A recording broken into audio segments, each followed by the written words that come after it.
అందరూ చచ్చిపోతామనుకున్నాం అంటూ ఢిల్లీ పేలుడుపై ప్రత్యక్ష సాక్షులు ఇక్కడ భయానక అనుభవాలు చెబుతున్నారు.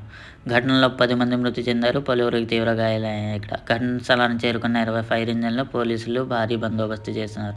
అయితే ఇక్కడ సమాచారం అందుకున్న వెంటనే ఢిల్లీ అగ్నిమాపక సిబ్బంది 20 ఫైర్ ఇంజిన్లతో ఘటనా స్థలానికి చేరుకుని మంటలను అదుపులోకి తీసుకున్నారు. పోలీసులు ఆ ప్రాంతాన్ని పూర్తిగా తమ ఆధీనంలోకి తీసుకుని ట్రాఫిక్ను నిలిపివేశారు. గాయపడిన వారిని సమీపంలోని ఎల్ఎన్జీఏ ఆసుపత్రికి తరలించారు. 10 మంది మరణించినట్లు ఢిల్లీ ఫైర్ సర్వీసు మరియు ఎల్ఎన్జీఏ ఆసుపత్రి వర్గాలు ధృవీకరించాయి. అయితే ఇది ఎలాంటి పేలుడు అనేది ఇంకా తెలియరాలేదు. ఫారెన్సిక్ సాంకేతిక నిపుణుల బృందాలు ఘటనా స్థలానికి చేరుకుని ఆధారాలు సేకరిస్తున్నాయి.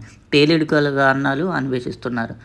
అయితే ఇదే రోజు హర్యానాలోని ఫరీదాబాద్లో ఒక ఇంట్లో సుమారు 2,900 కిలోల పేలుడు పదార్థాలు లభ్యం కావడంతో ఇక్కడ ఘటనపై విషాదకరంగా మారింది. అయితే ఈ పేలుడు పదార్థాలు దొరకడంతో ఢిల్లీ పేలుడు వెనుక ఉగ్ర కారణం ఉందా అనే దిశగా